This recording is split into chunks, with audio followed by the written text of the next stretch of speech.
क्या आपने कभी सोचा है कि आसमान के पार भी एक दुनिया हो सकती है? एक ऐसी दुनिया जहां जाना मतलब मौत को बुलावा देना।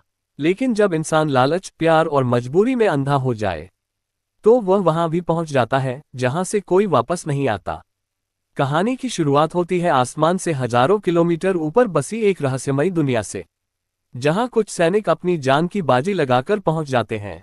लेकिन जैसे ही वे वहां उतरते हैं, उनका सामना होता है एक विशालकाय राक्षस से, जो एक ही झटके में भीड़ को जिंदा निगल जाता है। जैक, जो ये सब छुपकर देख रहा होता है, डर के मारे पानी में सिर छुपा लेता है। लेकिन उसके साथ आए सैनिक इतने भाग्यशाली नहीं होते। एक एक करके राक्षस उन्हें पकड़कर खा जाता है। दरअसल कुछ समय पहले जैक को एक पादरी से जादुई बीज मिले थे, और उसी की वजह से ये सब शुरू हुआ। जब उसकी गर्लफ्रेंड, जो एक राजकुमारी थी, उससे मिलने आती है, तभी एक बीज पानी के संपर्क में आते ही एक विशाल बेल बनकर आसमान को चीर देती है।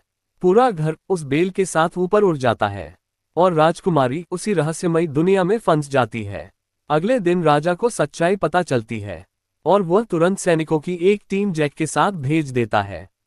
सभी लोग उस विशाल बेल के सहारे बादलों के पार पहुंच जाते हैं। लेकिन ऊपर पहुंचते ही एक एक करके सैनिकों की मौत शुरू हो जाती है। बिजली गिरती है, कुछ नीचे गिर जाते हैं, और कुछ को अपने ही साथी धोखा देकर मार देते हैं। यहाँ असली खेल शुरू होता है, जब रेडरिक नाम का गद्दार एक जादुई ताज हासिल कर लेता है। ये ताज दानवों को कंट्रोल करने की शक्ति देता है। अब रेडरिक दानवों का राजा बन जाता है, और इंसानों की दुनिया पर हमला करने का ऐलान कर देता है। उधर राजकुमारी एक 2 सिर वाले दानव की कैद में होती है, जो इंसानों को जिंदा खा जाता है। जैक किसी तरह वहां पहुंचता है, और चुपके से राजकुमारी और कप्तान को बचाने की कोशिश करता है। एक तरफ जैक, दूसरी तरफ रेडरिक, और बीच में हजारों दानव। स्थिति और भी खतरनाक हो जाती है, जब दानवों की सेना जादुई बेलों के जरिए धरती पर उतरने लगती है। किले के बाहर इंसानों और दानवों के बीच भयानक युद्ध शुरू हो जाता है। आग, तीर, खून और चीखों से पूरा मैदान गूंज उठता है। दानव सैनिकों को पकड़कर जिंदा खा जाते हैं, और किले के दरवाजे तोड़ देते हैं। सबको लगता है कि सबसे बड़ा खतरा खत्म हो गया। लेकिन तभी वही 2 सिर वाला दानव सीवा के रास्ते किले के अंदर घुस आता है। वह सीधे राजकुमारी को पकड़ लेता है।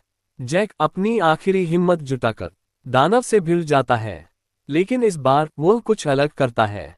वह एक जादुई बीज सीधे दानव के मुंह में डाल देता है, और फिर अंदर से बेलें उगने लगती हैं, जो दानव के शरीर को चीरकर बाहर निकलती हैं। कुछ ही सेकंड में वह विशाल दानव टुकड़ों में खत्म हो जाता है। जैसे ही दानव मरता है, बाकी सभी दानव घुटनों पर झुक जाते हैं, और इंसानों की जीत हो जाती है। लेकिन सवाल अभी भी बाकी है, क्या सच में ये खतरा खत्म हो गया है, या फिर कहीं और कोई और बेल फिर से उगने का इंतजार कर रही है? अगर आपको ये खौफनाक और रोमांच से भरी कहानी पसंद आई हो, तो वीडियो को लाइक करें, शेयर करें, और चैनल को सब्सक्राइब जरूर करें, क्योंकि यहाँ मिलती हैं ऐसी ही जबरदस्त कहानियाँ जो आपको हिला कर रख देंगी।